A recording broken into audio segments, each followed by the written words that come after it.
Oi, meus amores, tudo bem com vocês? Então, hoje a gente vai dar continuidade a mais um conteúdo novo, tá?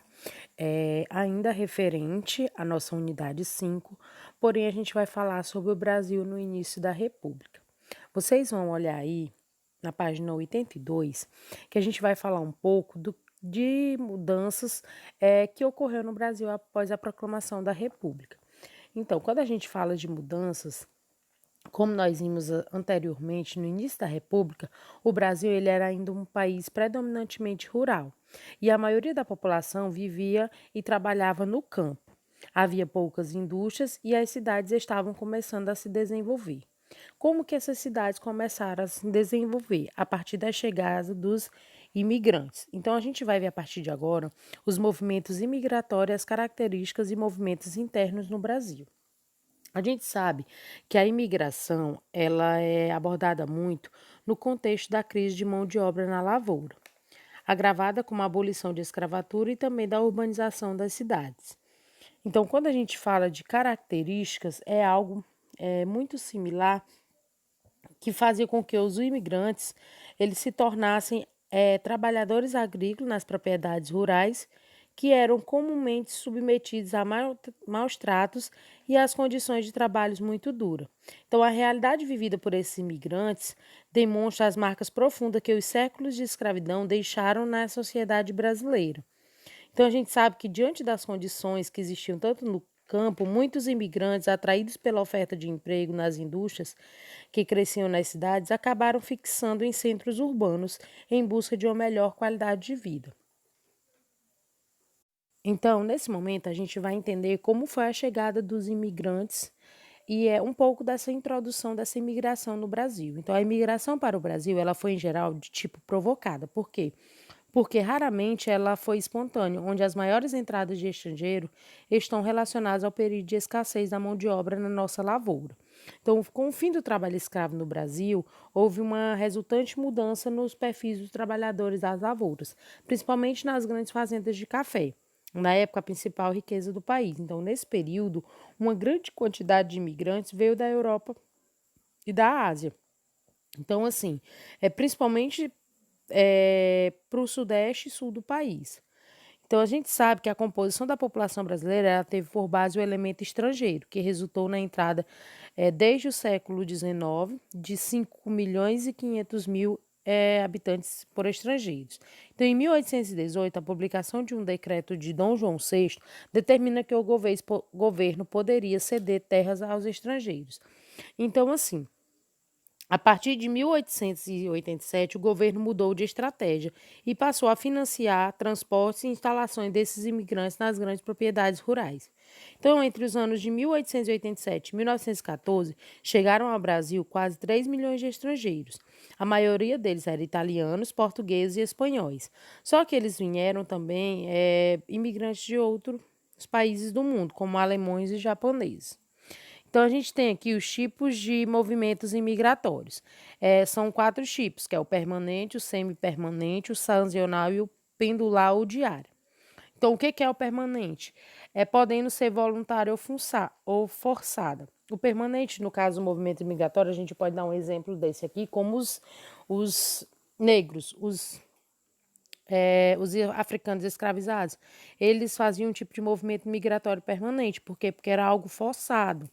O semi-permanente era por vários anos, sazonal por vários meses ou semanas e o pendular ou diário, movimento realizado diariamente. Outra maneira de se classificar é dividir a migração em internacional ou no interior do território.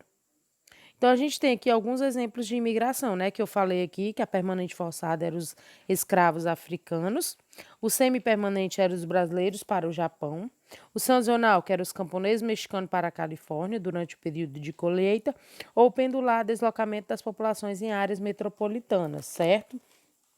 Então, aí a partir daí a gente vai ver que a maior parte desses imigrantes vinha para trabalhar nas fazendas de café. Então, a partir daí, a gente vê que a maior parte desses imigrantes vinha para trabalhar nas fazendas de café no estado de São Paulo. E eles recebiam baixos salários e enfrentavam condições de vidas difíceis e precárias. Então, assim, os fatores favoráveis para a imigração era a vastidão do território e uma limitada população, o desenvolvimento da cultura do café e a necessidade da mão de obra, o fim da escravidão, os custeios e os gastos de transporte do imigrante pelo Estado e a crise econômica nos países de origem.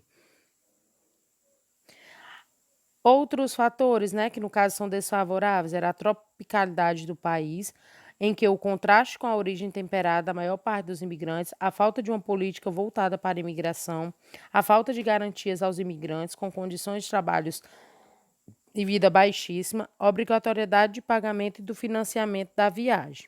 Então aqui vocês estão vendo uma imagem onde eles, descontentes com a situação, muitos imigrantes abandonavam as fazendas e iam para as cidades, onde passavam a trabalhar como artesãos ou como operários em fábricas e abriam pequenos negócios. Na cidade, a expectativa de uma vida melhor ou até mesmo de enriquecer eram maiores. Então, o que é que vocês vão fazer? Nesse momento, vocês vão ler, parar um pouquinho aqui de assistir essa videoaula e ler a página 83, um pequeno texto que diz: vamos falar sobre a solidariedade dos imigrantes. A gente vê o resultado da vinda dos imigrantes para o Brasil, que foi a modificação da composição étnica na população, que é principalmente no centro-sul do país, alguns estabelecimentos de novos padrões técnicos e econômicos no país, levando ao fortalecimento e diversificação da economia, e o aumento da diversidade e da riqueza cultural, onde uma parcela considerável dos imigrantes retornaram aos países de origem ou imigraram novamente em função de péssimas condições encontradas no Brasil. Só que aí a gente pode ver aqui alguns operários trabalhando, né, e a transformação, porque apesar de não ter conseguido garantir a cidadania, a maioria da população, o governo republicano se preocupava em passar uma imagem de progresso e modernidade. Essa intenção se reflete até mesmo no lema escrito na nova bandeira nacional, que é Ordem e Progresso. Então, o que que aconteceu? Uma das iniciativas do governo foi a transformação das cidades, que deveriam se tornar mais modernas, belas e higiênicas. Como, por exemplo, em cidades como São Paulo e Rio de Janeiro, Belo Horizonte e Porto Alegre, as construções antigas e ruelas estreitas foram demolidas para dar lugar a prédios públicos, casarões e largas avenidas. A população mais pobre que vivia nos cortiços foi expulsa do centro da cidade e acabou tendo que morar em bairros de periferia. Então, assim, houve sim a chamada rebelião na cidade, né, que foi as revoltas gerada pelo povo, nessa atitude totalitária do poder público, e as pessoas tomaram as ruas da cidade e protestaram durante várias semanas, onde muitas pessoas foram presas e houve mortos e feridos. Esse acontecimento ficou conhecido como Revolta da Vacina.